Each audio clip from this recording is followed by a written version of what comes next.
एक दफ़ा का जिक्र है कि एक गांव में एक लड़की रहती थी जिसका नाम रानी था।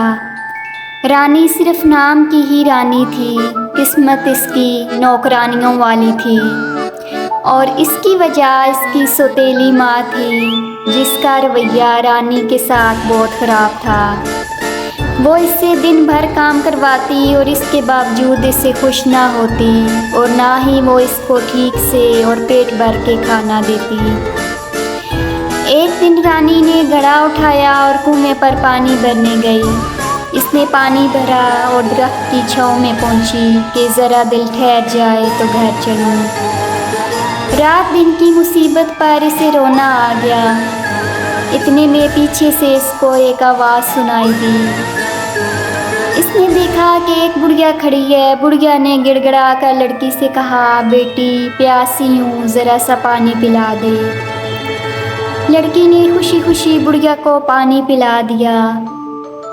पानी पीकर बुढ़िया ने लड़की को दुआएं दी और बोली, तुम बड़ी अच्छी लड़की हो, मैं तुम्हारे साथ ऐसा सलूक करूँगी कि सारी उम्र याद रखोगी। लो, आज से जब तुम बात करोगी तुम्हारे मुंह से मोती झड़ेंगे। ये कहकर वो बूढ़ी औरत वहाँ से गायब हो गई। असल में वो जलपरी थी। जलपरी तो चली गई और लड़की भी अपना घड़ा सर पर रखकर अपने घर की तरफ रवाना हुई। लेकिन अब इसे ये फिक्र हुई कि बुढ़िया कौन थी और इसने क्या कहा, मैं इसका मतलब नहीं समझी। घर पहुंची तो माँ ने बेचारी की खूब खबर ली। अब तक कहाँ रही हो? तुम्हारा काम करने को दिल नहीं चाहता तो कहीं और चली जाती हो। रानी बोली, अब ऐसा नहीं होगा। एक बुढ़िया को पानी पिलाने लग गई थी। लड़की ने जैसे ही ये बात की तो इन लफ्ज़ों की बजाय इसके मुंह से मोती निकलना शुरू हो गए। जलपरी का कहना सच हुआ। इसकी माँ ने जो चमकते हुए मोती देखे तो दीवानों की तरह झपटी और मोती चुनने लगी। फिर बड़े प्यार से बोली, चंदा ये कहाँ से लाई हो? इस पे रानी ने बताया कि एक बुढ़िया कुएं पर मिली थी। इसे मैंने पानी पिलाया। इसने मुझे दुआ दी कि जब तू बात करेगी तो तुम्हारे मुंह से मोती निकलेंगे। ये सुनकर इस औरत ने सोचा, क्यों ना मैं खुद कल पानी भरने जाऊं।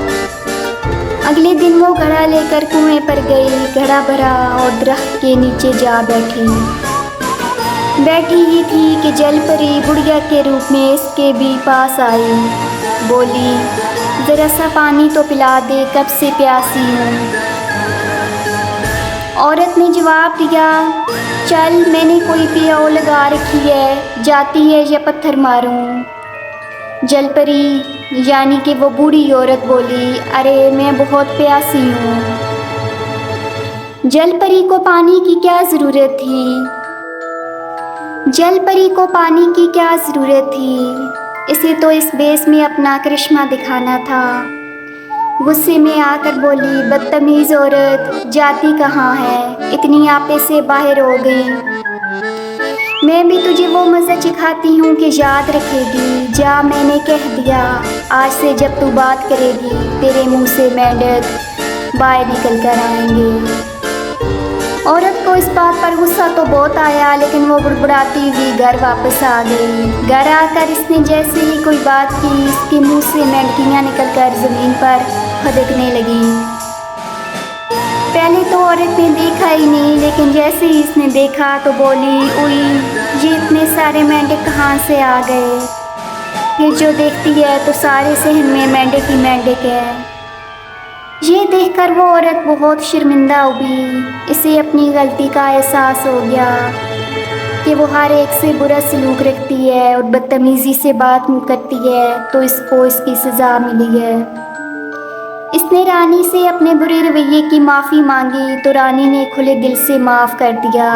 इस पर वो बोली, शुक्रिया बेटी, और इसके मुंह से मेंढक निकलना बंद हो गए।